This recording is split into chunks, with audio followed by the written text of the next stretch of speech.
don't start me talking.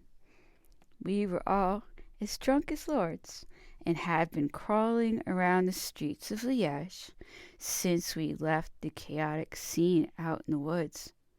I'd been drinking Pernod and Coca-Cola all afternoon and had lost the ability to count or stand upright.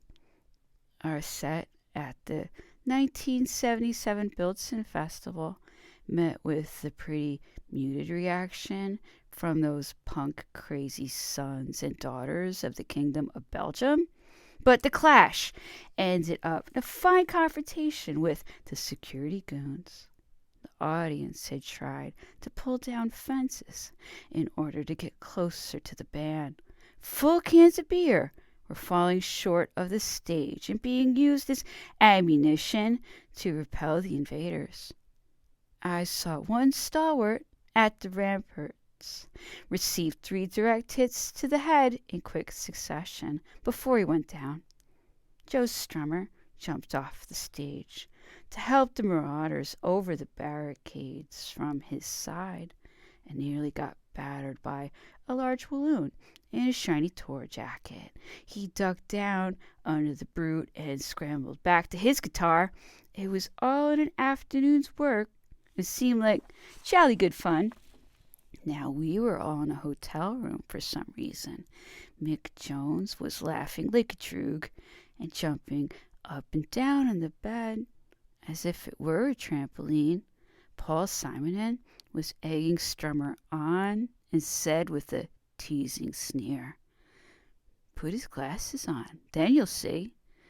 Now he was giving orders. "Costello, give me glasses." Reluctantly, I gave them up. Strummer relented and put them on. Between Pernod and the absence of glasses, Joe looked pretty foggy, but I could tell from Mick's and Paul's cackling reaction that it must have happened through. We really did look like distant cousins once you put Strummer in horn rims.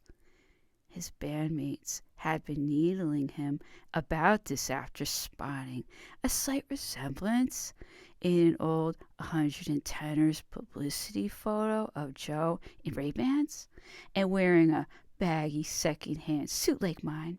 At that time, our tailoring only ran the cheap suits. The Clash were dressed for the front line.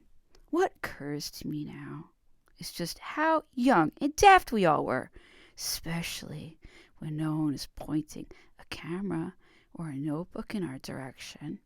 Then it was time to go into the routine.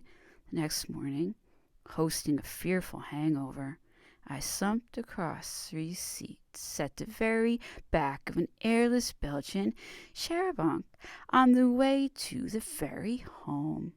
I woke to find my shoelaces on fire and my slumbering open mouth full of ashes, courtesy of a couple of the Dam's dafter members.